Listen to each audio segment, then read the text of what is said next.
Olá pessoal, tudo bem? Na aula de hoje nós vamos ver dois teoremas que são muito importantes para o cálculo. O teorema de Rowley e o teorema do valor médio.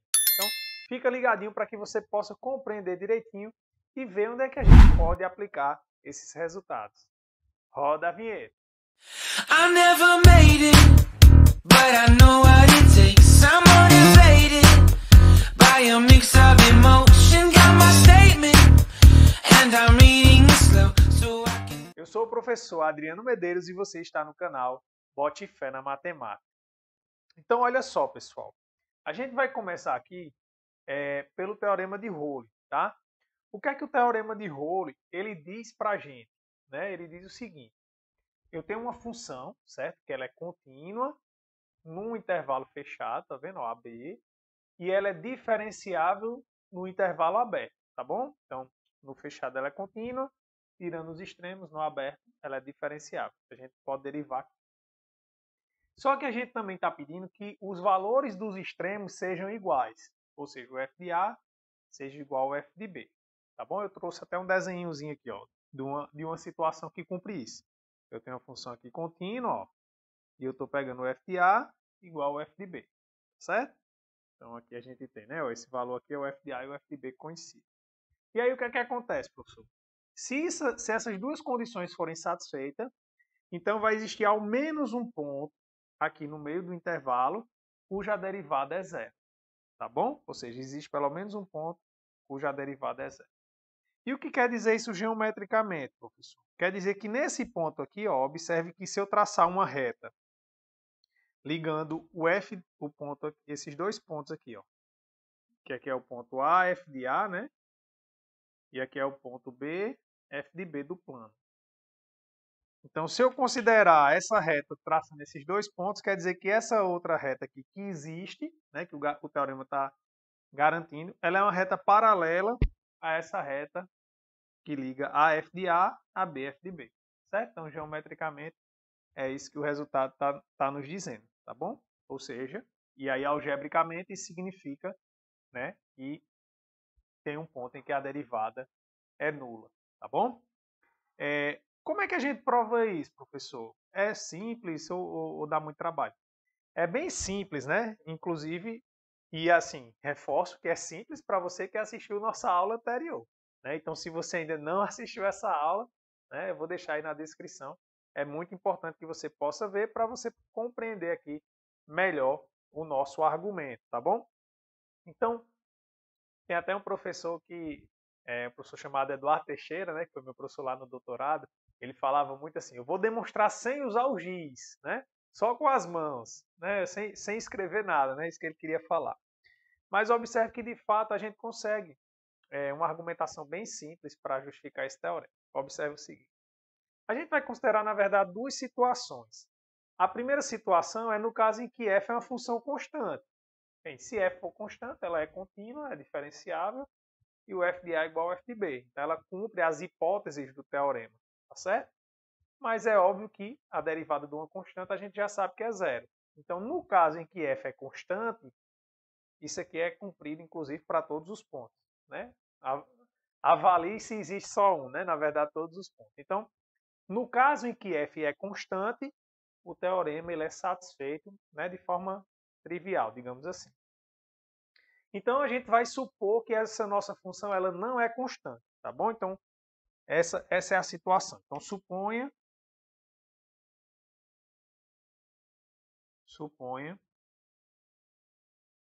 que f não é constante. Não é constante.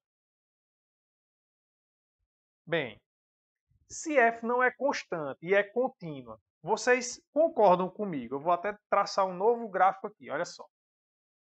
Para a gente raciocinar melhor. Eu estou aqui com esse ponto. Pronto. Aqui é o A e aqui é o B. Né? E aqui eu tenho o f de A e o f de B. Mas se a função não é constante, vocês concordam que saindo de A, ou ela vai subir ou ela vai descer? Concordam comigo? Então pronto. Nesse desenho que eu fiz aqui, ela desceu. Mas eu vou fazer diferente aqui. Vocês concordam que ela vai subir, mas obrigatoriamente ela tem que descer? porque a função é contínua, né? Ela não tem como dar um salto. Se ela der um salto, ela deixa de ser contínua. Então, obrigatoriamente, ó, ela vai descer aqui para o ponto P. Isso é uma forma, mas ela poderia ter feito isso aqui, ó. Subiu, desceu, até chegar aqui de forma contínua. Eu estou falando na pior das situações. É que ela só subiu e depois ela teve que descer. Mas se ela subiu e se ela descer, vocês concordam comigo que nesse gráfico preto que eu coloquei aqui, obrigatoriamente, a gente vai ter um ponto aqui, que é um máximo local para essa função? Veja, eu não posso garantir que é global. Por quê? Porque ela pode fazer isso aqui, ó, subir, descer várias vezes. Mas isso aqui é um máximo global, isso eu consigo garantir. Tá certo? Então, suponha que f não é constante. Então, a gente consegue garantir que, obrigatoriamente, f tem um máximo ou um mínimo global. Local, né? Que seria se a função fosse nessa situação, ou nessa situação seria um máximo local, tá certo? Então, suponha que f não é constante. Sendo f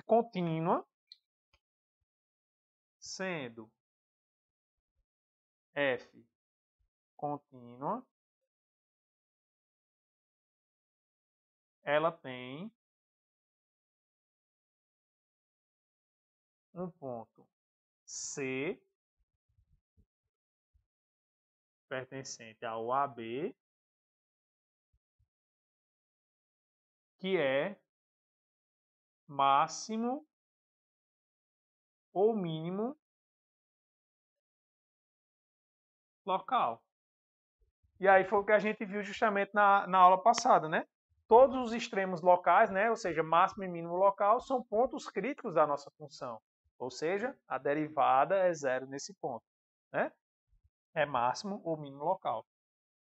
E, portanto,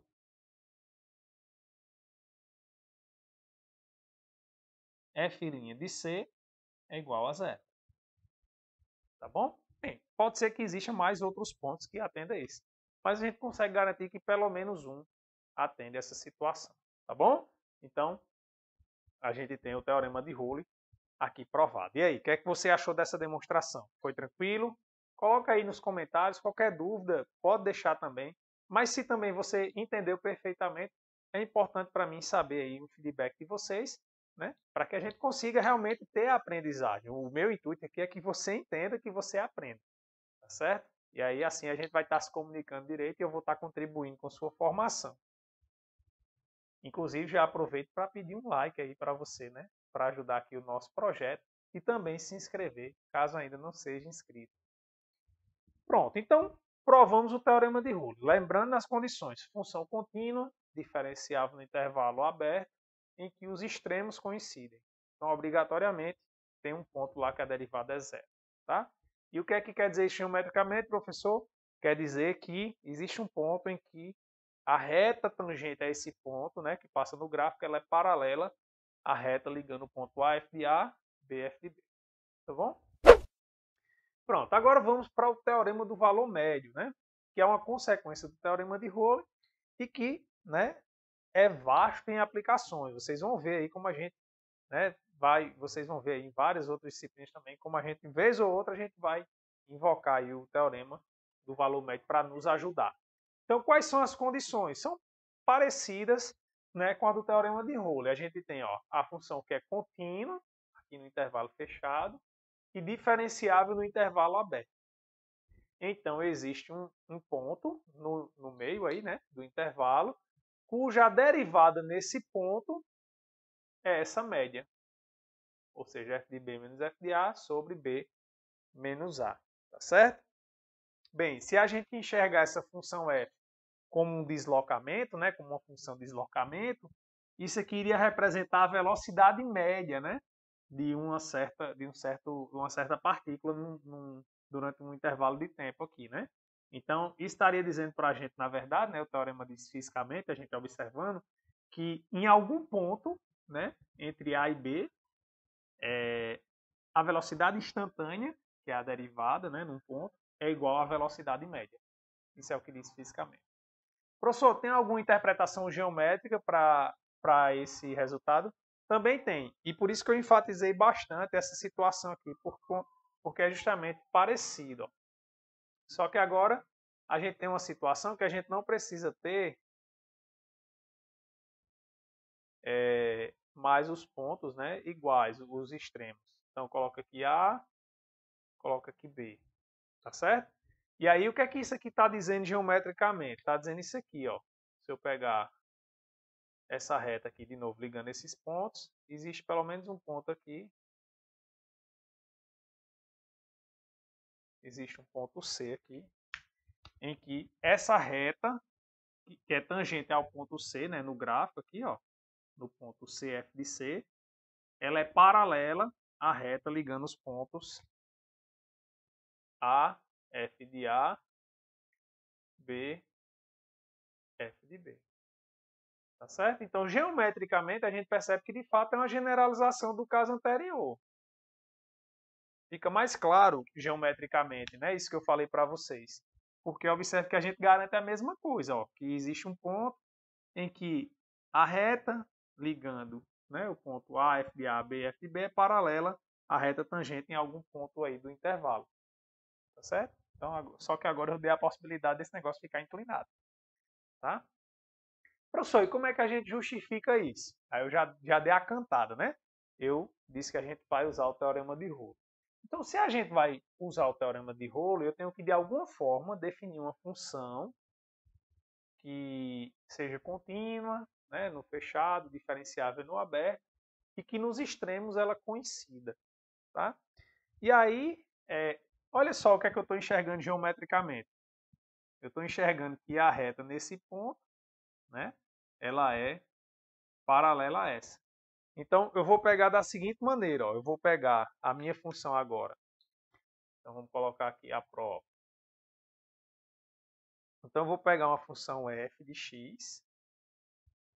E vou pegar a minha função f de x. E vou pegar a diferença com relação a essa reta aqui. Ó. Perdão, a reta que passa, a reta ligada aqui do ponto AF de A até BF de B. Tá certo? É dessa maneira que eu vou pegar. Aí você diz, professor, como é que eu acho essa função? Lembra que quando a gente ia procurar a reta tangente, a gente não procurava assim, ó, y menos y, a gente tem a equação dessa maneira, né? É igual a m, x menos x0. Pronto, aqui é a mesma coisa, só que quem está fazendo o papel de x0 é o a e o y0 é o f de a, tá bom? E eu vou passar esse f de a para o outro lado, ou seja, y igual a f de a. Quem é o m aqui? O m a gente acha, ó. É justamente a gente pegar aqui a tangente desse ângulo. E dá justamente esse número aqui, ó. F de B menos F de A sobre B menos A. É só a gente observar o triângulo retângulo aqui que a gente montou, né, ó. Quem é a tangente? É o cateto oposto sobre o cateto adjacente. Então, aqui é o F de B. Nesse ponto aqui é o F de A. Então, esse intervalozinho aqui, ó, é F de B menos F de A, né, esse comprimento.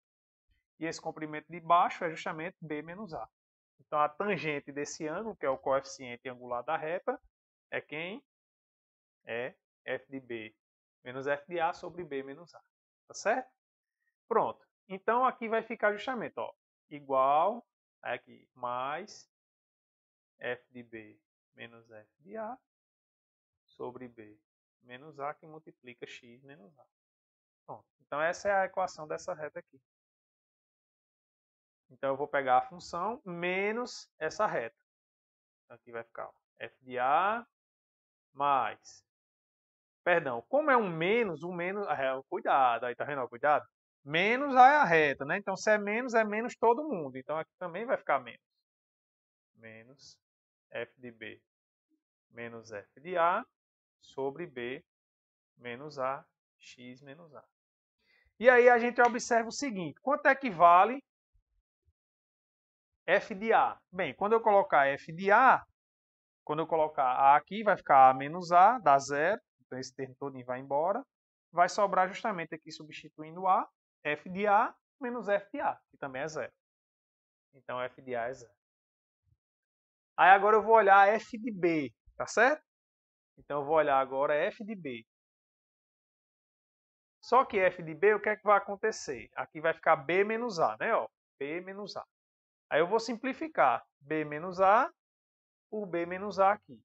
Tá certo? Então, eu vou simplificar esse cara com esse. Então, vai... Aí, só que aqui tem, ó, menos por menos é mais. Então, f de a vai cancelar com menos f de a. Vai sobrar só menos f de b. Só que quando eu colocar o b aqui, também fica f de b. Aí, f de b menos f de b também é zero. Tá bom? Faz com calma aí. Coloca aí a e coloca b para que você, né, realmente enxergue essa continha que eu estou fazendo aqui mentalmente. Estou fazendo por conta do espaço, né? Infelizmente a gente não tem aqui um quadro tão grande que a gente possa, né, abrir a conta. Mas você consegue fazer tranquilamente essa substituição e observar isso.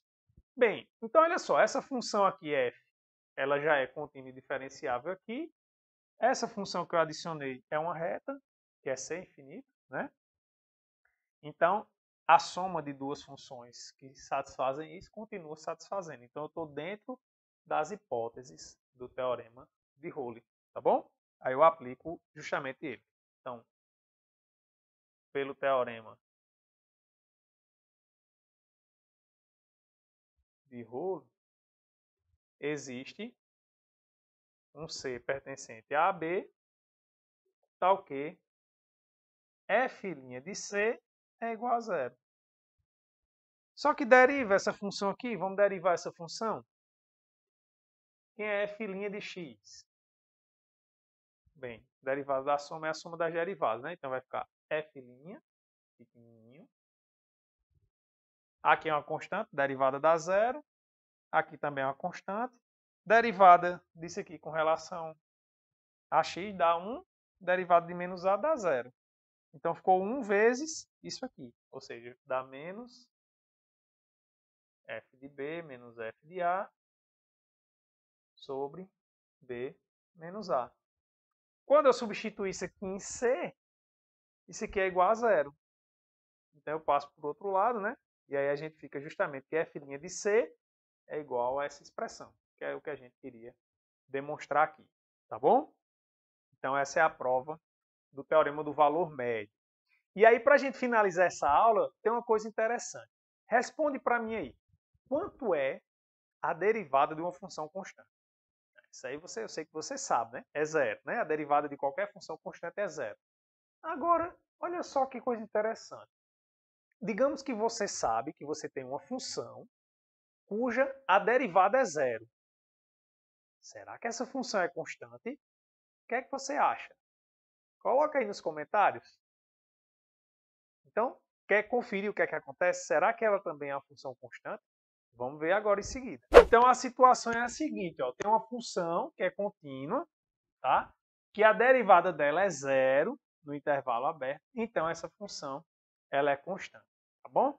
Então, como é que a gente mostra isso? Basta a gente pegar o seguinte, ó, eu vou pegar x1 e x2 pertencentes aqui ao intervalo AB, tá certo? São pontos quaisquer, só digamos que x1 seja menor do que x2, tá bom? Bem, então o que é que acontece? Eu posso aplicar o teorema fundamental do cálculo olhando x1 e x2. Olha só.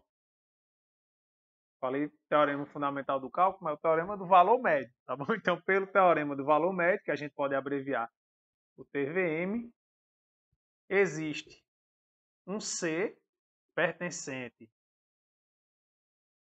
ao intervalo x1, x2, certo? Entre x1 e x2, tal que f' de C é igual a f de x2 menos f de x1 sobre x2 menos x1. Ou seja, o que é que eu estou fazendo aqui? Na verdade, eu estou aplicando o teorema do valor médio olhando a função definida no intervalo x1, x2. Tá certo? Então, eu estou aplicando agora para esse intervalo aqui. Então, nessa situação, eu tenho isso.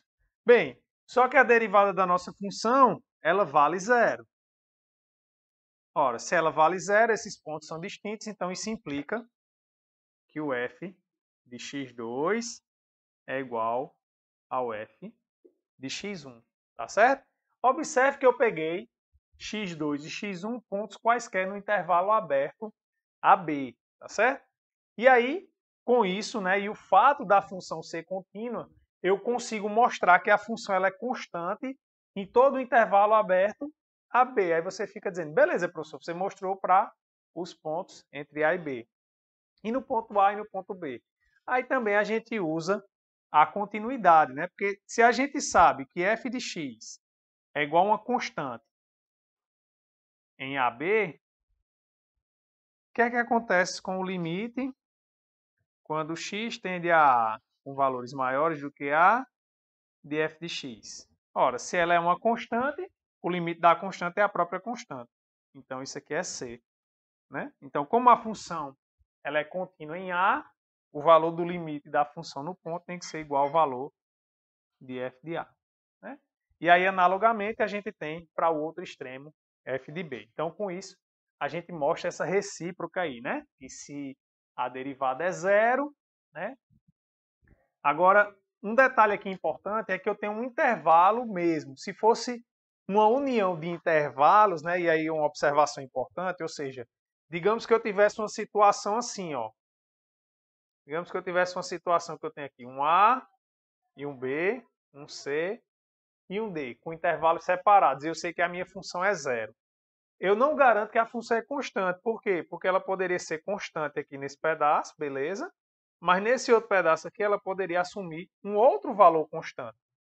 Então, a função como um todo, ela não seria constante, tá? Então, o que é que eu estou mostrando para vocês agora? Né? Lembra que eu não gosto de esconder nada para ninguém. Então, o que eu estou enfatizando para vocês é que o que é que vale aqui? É porque o domínio que eu estou considerando, vamos usar essa nomenclatura por enquanto, porque a gente ainda não estudou. Mas ela é formada de um único pedaço. Então, vamos usar essa noção por enquanto, né? A gente, de fato, tem uma nomenclatura mais apropriada. Mas, quando ela é só um pedaço, que é o caso aqui, a gente consegue mostrar que ela é constante. Se a gente tivesse uma situação desse tipo, em que nosso domínio é a união de dois intervalos, então não tenho como garantir que a função ela é constante como um todo, tá bom? Só para finalizar, observe que esse resultado ele se replica no caso em que eu tenho agora, ó, digamos que eu tenho duas funções em que f' de x é igual a g' de x, ou seja, funções cujas derivadas são iguais. Então, quando isso aqui acontece, a gente tem que f de x é igual a g de x mais uma constante. Ou seja, funções que têm derivadas iguais, elas coincidem a menos de uma constante. Vou só deixar a ideia aqui para vocês, né? Vocês podem concluir a prova em casa. Basta, de fato, né, a gente definir essa função aqui, ó, f de x para ser f de x menos g de x. Por quê? Calcula a derivada vai dar o quê? Zero, né? Ó. F' de x é igual a f' pequena de x menos g' de x. Só que como isso aqui é igual a zero. Aí eu recaio na situação anterior, ó, uma função que é contínua, diferenciável, cuja derivada é zero. Então, obrigatoriamente, essa função aqui ela é constante. Pronto. Só que quem é f de x é essa função. Aí eu passo o g para o outro lado e a gente obtém isso aqui. Tá bom? Gostaram da aula? Ficou alguma dúvida? Se ficou, coloca aí nos comentários que eu terei o maior prazer em ajudar. Então, um forte abraço, fiquem com Deus e até a próxima.